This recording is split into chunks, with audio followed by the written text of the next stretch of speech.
Shrishta Sarkar from class 9D, your friend, your schoolmate, your classmate, and your student would like to speak a few words on Independence Day. The word independence itself holds a profound value in all sense of life. We all seek independence throughout our life. Freedom in the way of living, freedom in speech, freedom in thoughts, freedom in expression, and freedom in imagination. India was deprived from being a state of freedom, couldn't enjoy its freedom. After years of exploitation and cruel dominance, our freedom fighters succeeded in resisting the British rule in the year of 1947, dated 15th August, which we celebrate as an Independence Day. Our own freedom fighters, from Netaji Subhash Chandra Bose to our own great-grandfathers, shedded their sweat, blood, soul, and life to gift us today. We have her today because of them. I want to take this chance today, deeply thank them for a bright today, which we all are being able to enjoy. Would really hope to keep this independence in all aspects throughout our life. Thank you. স্বাধীনতা ও অভ্যাস, কবি Suzanne Mithi. জানালায় সকাল নামতেই বাবা এসে ডাকে, খোকা উঠে পড়, অনেক যে কাজ বাকি। আমি চোখ রগড়ে বাবাকে জিজ্ঞেস করি, কেন বাবা, আজ কি দুর্গা পুজো নাকি? বাবা আমার চিবুক ছুঁয়ে বলে, ধুর বোকা, আজ যে 15ই আগস্ট। আজ সেই দিন যেদিন 200 বছরের গ্লানি মুছে গিয়ে এক নতুন সূর্য উঠেছিল। ভারতবর্ষ হয়েছিল স্বাধীন।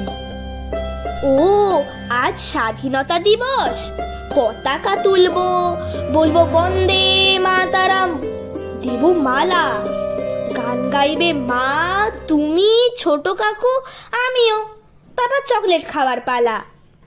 না রে বাবা, স্বাধীনতা আসলে এগুলো নয়। জানিস, ব্রিটিশরা ছিল ভীষণ অত্যাচারী। কত মানুষ দিয়েছে প্রাণ ওদের হাতে।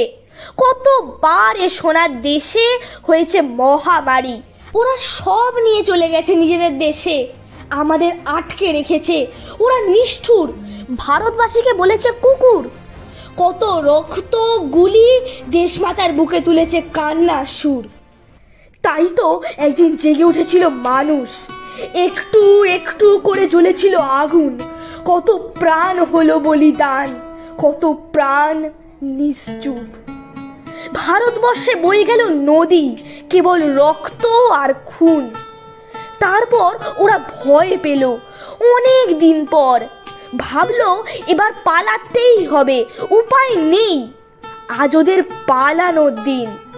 খোকা জানিস, অবশেষে স্বাধীনতার সুখ পাওয়ার দিন সেই। শুনতে শুনতে আমার চোখে আসে জল। বাবার গলা জড়িয়ে বলি, বন্দি যদি পরাধীনতা, আমাদের যে টিয়া পাখি খাঁচায় থাকে, ছোলা খায়, ওরও তবে কষ্ট অনেক। বাবা, ওরও আছে ব্যথা। হঠাৎ বাবা চুপ করে যায় দেখি। মা এগিয়ে আসে, খাঁচার দরজা খুলে দিয়ে বলে, যা পাখি, উড়ে যা। হাততালি দিই আমি, কি মজা, কি মজা।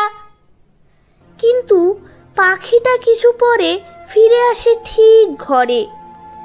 আমি অবাক হয়ে বলি, বাবা এটা কেন হলো? ওদের স্বাধীনতা পেল, গেল না কেন তাও? পাখি তখন বাইরের মাইক শুনে শুনে বলছে এক টানা, তোমরা রক্ত দাও, রক্ত দাও। আমি মন খারাপ নিয়ে মালা গাঁথতে বসি। বাবার মুখেও ব্যথা, ফেললো দীর্ঘশ্বাস। তারপর মাকে বলল, জানো খোকার মা, পরাধীনতা কখনো কখনো হয়ে যায় অভ্যাস। Once there was a country full of walls complementary. It's also called Soneki Chiria.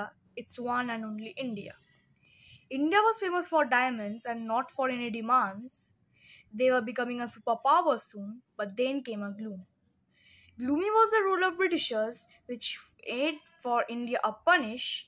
The British rule grew and grew, and the unruled states were left very few. Then the freedom fighters came, which forced the Britishers to stop the game. This made India united, and this unity in diversity spreaded. At last, in the year 1947, India got its independence. It made India stronger, but as there was unity no longer. But it also made struggle for the soldiers who died to give us self-rule.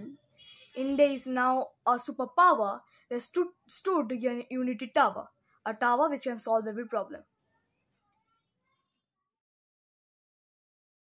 कविता वीरवाल कवि रामधारी सिंह दिनकर।